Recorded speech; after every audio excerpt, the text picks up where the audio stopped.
Entonces, un poquito es una visión en la cual incluyo, o que es bueno reconocer que, tal como mencionó César, la reglamentación o lo que ahora tenemos ha salido de un resultado histórico, de cómo se ha ido llegando la humanidad a esos conceptos. Y para dejar claridad de pronto en lo que algunos comentaron o preguntaron al inicio, la bioética o ese término se utilizó por primera vez como reconocido a los años 1970, a además bioquímico, el investigador Potter, y él lo llamó una ciencia para la supervivencia. Más tarde se mencionó, y son icónicos, digamos que los libros que él propuso, en donde dice es lo que se tiene que hacer para poder llegar a un futuro. Los traje aquí porque realmente creo que es eso en la etapa en la que estamos ahora, que aunque se visualizó hacia 1970, sin desconocer que históricamente pues ya habíamos trabajado con esos conceptos de bioética, pues realmente reconocer que también esa bioética sale de un proceso que viene del ser humano puesto sobre sí mismo, de considerarse solo a sí mismo, y que es lo que pues también se reconoce en 1971, se me olvidó, creo que es para allá, pero que ahora pues realmente muchos de los filósofos y todas las personas bioeticistas que están trabajando el concepto la reconocen como una palabra que tiene mucha historia, y que de ahí es que ha surgido unas definiciones y que cada cual puede, digamos que personalizarlo, pero yo tomé esta de un profesor también bioeticista de la Universidad Nacional, en donde dice que la bioética es un campo de conocimientos que en términos pragmáticos y fenomenológicos reflexiona y analiza contextualmente, y se queda, o va un poquito más allá, perdón, en que intenta establecer consensos ante conflictos, tensiones y dilemas éticos. Pero la versión que les quiero traer acá, que de pronto es la que se confunde un poquito, y es que no solamente nos quedamos en la parte como individuo, sino que en la bioética se va un poco más allá, y es que tenemos que interactuar y mirar todas esas interacciones que tenemos con otros seres vivos, no humanos, como así lo consideramos, pero también con el medio ambiente. Entonces, ¿qué se incluye? Que vamos a tener esa interacción que alcanza pues lo que tradicionalmente sabemos en salud, en la investigación biomédica, pero pues obviamente, como lo mencionaban en las charlas anteriores, productos biotecnológicos, el impacto en las ciencias sociales, el impacto en nuestra interacción con todo el medio ambiente. Vamos a ver cómo funciona eso. Como mencionó César, pues se han llegado a acuerdos, que él ya los trajo, lo tomo aquí a modo de resumen, porque o ha habido crisis o ha habido un escándalo, muy particular en el caso de pues, fármacos, y normalmente ha habido una tragedia. Entonces ahí ponemos cuidado. Un poquito ya desde el punto de la bioética, entonces hay una serie de eventos que definieron esa reglamentación. Inicialmente, entonces este experimento, por muchos probablemente conocidos, el experimento de Tuskegee, y quiero es mostrarlos como en ese, no para escandalizar, sino para saber que tenemos que aprender de la historia. En ese caso se utilizó una población afroamericana que desconocía qué experimentos iba a realizar sobre ellos, y se les infectó con sífilis, y digamos que se hicieron seguimientos, se les comunicó que además iban a tener una cura, se les trató, pero parte del tratamiento fue realmente separar en grupos y decidir que unos recibían y se curaban y que otros no, para poder hacer seguimiento de lo que llamamos ahora el curso de la enfermedad. Entonces, ahí hay una clara violación a los derechos, en este caso de una población, y obviamente una población muy específica que fue afroamericana. Vino de la mano o acompañada de esta, que obviamente mencionó mucho mejor, de todo el diseño de compuestos que pueden o que se diseñan con el fin de ayudar a la humanidad. Hubo varios escándalos en donde personas fallecieron a raíz de uso de cosméticos que no habían sido probados en ningún otro sistema. y obviamente eso llevó a que se tomara, perdónenme, se me olvidó, imágenes un poco drásticas de pronto, pero llevó a que hubiera un poco más de ese pensamiento, de decir cómo nos estamos impactando unos a otros. Sin embargo, pues hubo otros escándalos adicionales, si ustedes ven ahí hacia los años 60, importante el ejemplo que ya se mencionó de la tilodomía, que pues siendo químicos es importante también reconocer que de pronto dio pie al campo de la estereoquímica y todo esto, pero que fue fundamental porque después de ese escándalo y de ese digamos que impacto a las personas, no sé si lo conocen, generó obviamente alteraciones en niños recién nacidos, fue un medicamento que se esparció rápidamente, se distribuyó porque veníamos de una posguerra y la gente sufría insomnio, entonces el medicamento controlaba eso, controlaba la ansiedad, pero tuvo un desenlace fatal cuando en la progenie hubo alteraciones genéticas. A partir de ese momento hubo, pues, digamos que aparecieron cierto tipo de reglamentaciones para que no pudiera seguir ocurriendo. Hay otros experimentos muy famosos, quiero traerlo a colación porque son nuevamente estudios en humanos sin consentimiento de las personas, pero cuyo científico, a pesar del escándalo, seguía reconociendo que si él no lo hacía, alguien lo iba a hacer, para que pudiéramos aprender en los temas del cáncer. ¿Qué se hizo? Pues se inyectó células de cáncer a personas para ver qué sucedía. Posteriormente, hay otro caso típico, no los traje todos, son muchísimos los que abundan, pero fue aquellos en donde a pesar de existir el consentimiento informado, que los pacientes estuvieran de acuerdo, pues resulta que fue a una población de niños. ¿Quién suministraba el consentimiento informado? Los padres. Y los padres fueron, voy a decirlo, yo creo que sí, obligados a tomar la decisión.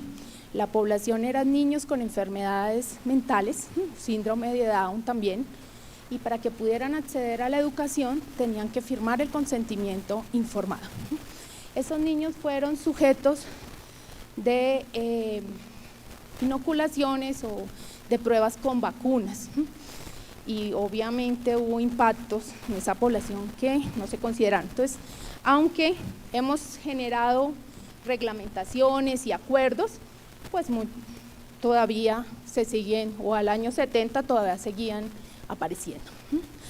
Pero pues traje del 2021, no sé si lo conocieron, es un caso en Brasil, en donde hubo un estudio que se presentó para probar un medicamento pues, contra el coronavirus, pero paralelamente en una población se empezó a realizar sin el consentimiento. Pudo haber pasado desapercibido si las personas familiares no hubieran visto que todos los pacientes del experimento murieron. Y se miró luego, pues después del escándalo, que era un compuesto químico que se probó y las personas pues no estaban conscientes de que estaban siendo inoculados con eso. Entonces, de todos esos escándalos que hay muchísimos, después de 1938 aproximadamente, entonces sale el Código de Ética, que por haber sido realizado en la ciudad de Nuremberg, pues se conoce de esta manera. También tenemos la Declaración de Helsinki, hace unos pocos días se dio una actualización de estos parámetros de ética, pero es importante reconocer de que a pesar de que tengamos todos esos, no tenemos, o yo considero, ¿no?, que todavía no hay una cultura que abarque a todas las poblaciones de entender que tenemos impacto sobre nosotros mismos y sobre nuestro medio ambiente. De pronto, por dar un poquito más de contexto, el Código de Nuremberg pues fue el que introdujo, estos son muy famosos, ¿no?, que esto todo surgió después de la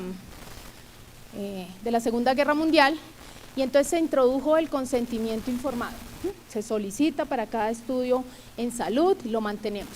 Pero hubo otra serie de principios o de elementos que fueron introducidos en ese momento, como que si voy a realizar un estudio pues debe tener algún beneficio, que además de ese beneficio debe evitar el sufrimiento de todo tipo a las poblaciones participantes, que no debe hacer daño, que debe disminuir los riesgos, en general que hay una protección y que, como les dije al inicio, pues fue el principio de una bioética médica. Todo estaba en función de los pacientes humanos. Pero en este momento ya consideramos unos principios fundamentales mucho más amplios en ese concepto de bioética. Y los dejé de esta manera, así sencillos para recordarlos, pues cada ser es autónomo y puede tomar las decisiones de manera libre, o debería hacerlo.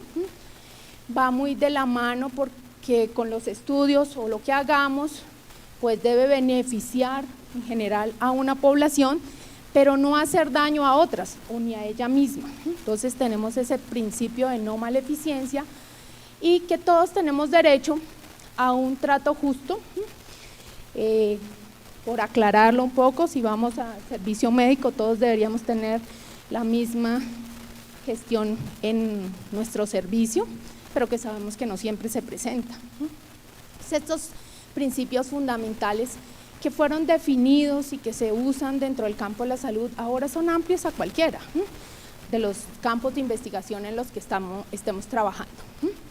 Entonces, por eso resumí los conceptos de bioética en que ha permitido, o digamos que inicialmente surgió por acá, como una microbioética, que es la que conocemos de carácter clínico, pero que también aplica ahora para todas las demás investigaciones o todo cómo nos desarrollamos en la vida, y es esa bioética global o macrobioética, que como ustedes ven y como les dije al inicio, pues debe hacer un análisis de los problemas ambientales, un análisis de los problemas relacionados con seres vivos, pero que no necesariamente sean humanos. Ustedes de pronto pues son conscientes que ha cambiado un poquito la sociedad y muchos tenemos perros, gatos, mascotas, y los tenemos con mucho más cuidado que de pronto que si tuviéramos un hijo.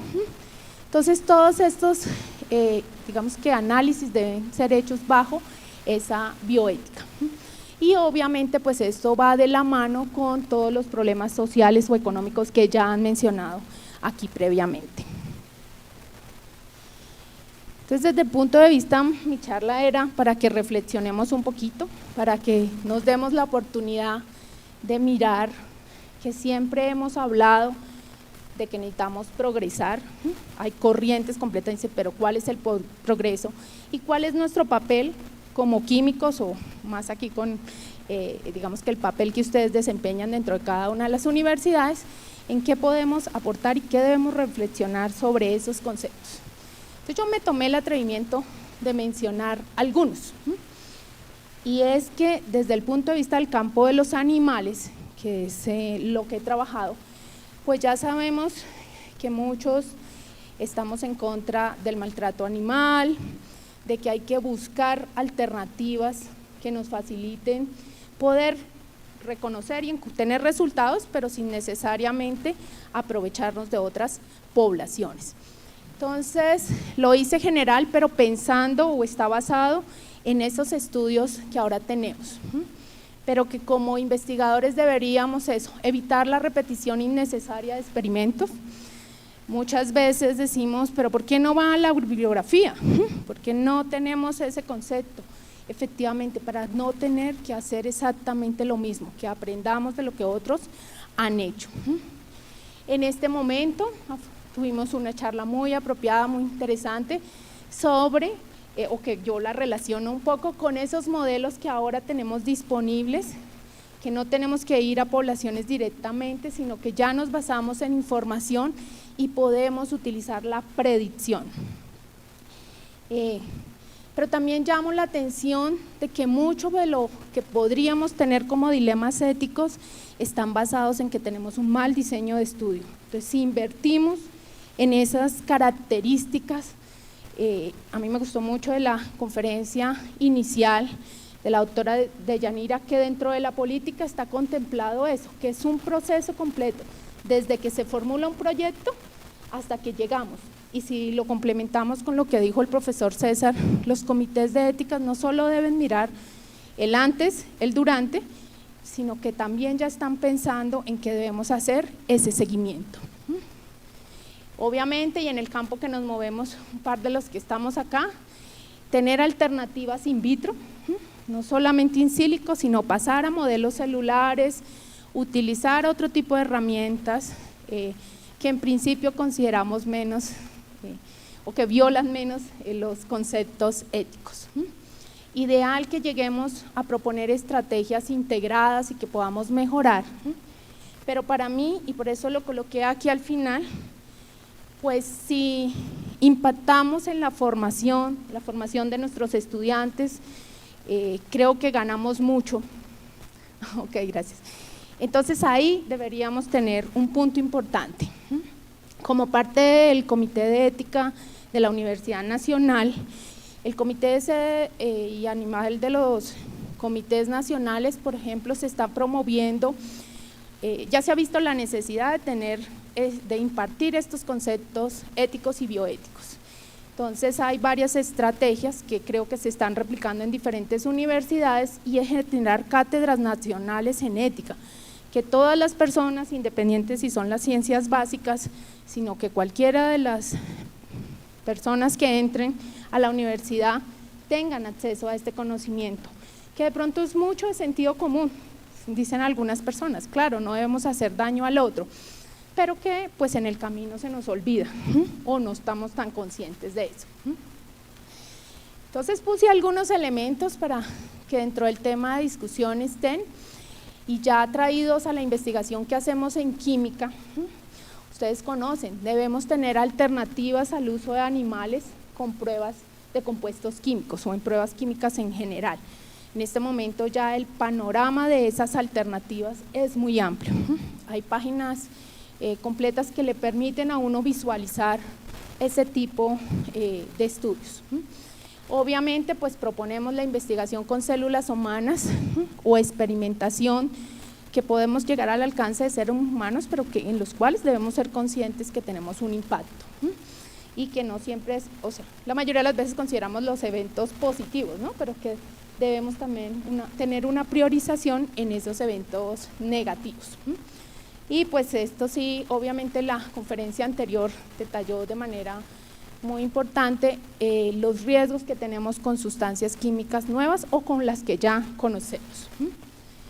Innovación y productos químicos es una rama que crece cada día, entonces a mí lo que me asalta es cómo consideramos su impacto en salud humana y ambiente. Si las personas que están en ese diseño y en esa generación de nuevos compuestos hacen esa reflexión, que ya tuvimos en el pasado casos en que se generaron, obviamente tienen un fin inicialmente bueno, pero que tenemos que mirar esa proyección también en el tiempo, cómo nos va a perjudicar, si me permiten la palabra. Y pues de temas que están en boga, la nanotecnología, cuál es la seguridad, qué tanto estamos investigando en cómo o qué va a pasar con las nanopartículas que utilizamos, dependiendo del campo en el que estén. Ustedes saben que en salud se ha propuesto como una de las herramientas de última generación, entonces sería bueno que lo consideráramos. En general, solo por tiempo, entonces les voy a dejar aquí algunos temas que yo considero que son relevantes y como formadores, que veo que somos la mayoría aquí, pues deberíamos tener en cuenta. No es mi interés abrir el debate, pero obviamente que lo hay, por ejemplo en la manipulación genética. No podemos negar que el pensamiento que necesitamos comida para toda la población humana existe, entonces existe esa posibilidad si manejamos como los alimentos, modificaciones genéticas para mayor producción, todos esos elementos, el CRISPR, la edición genética sobre seres humanos, hasta dónde vamos a llegar. ¿Quiero cambiar el color de los ojos o quiero ya no ser juzgado por las enfermedades que pueda tener, como mencionó Adrián esta mañana? Entonces tenemos ya las herramientas para poderlo hacer. Lo que realmente deberíamos ir a ver es cuáles son esas consideraciones que vamos a tener para su impacto a posteriori, entre otras. Entonces para mí, en resumen, es que urge el fortalecimiento de los valores éticos y bioéticos en todos los campos de la ciencia, en cómo la sociedad también debería participar de esos procesos, la sociedad en general, que tiene derecho y que obviamente va a ser impactada de alguna manera con todos los procesos de ciencia. Y de una manera un poco atrevida, entonces proponer que es necesario integrar, si digamos que el mensaje que quisiera dejar es que bioética y ética debería ser parte de un programa de desarrollo profesional, y pues en nuestro caso de química creo que es más que justificado. Que nosotros mismos como personas propongamos y seamos ejemplo de esa transparencia y responsabilidad social cuando estamos en el ámbito químico, y que eso por ya consecuencia llevará a la sostenibilidad. Pues muchísimas gracias por su atención, espero haber dejado así una espinita, yo sé que la mayoría pues maneja el tema, pero creo que es muy importante. Gracias. Muchas gracias.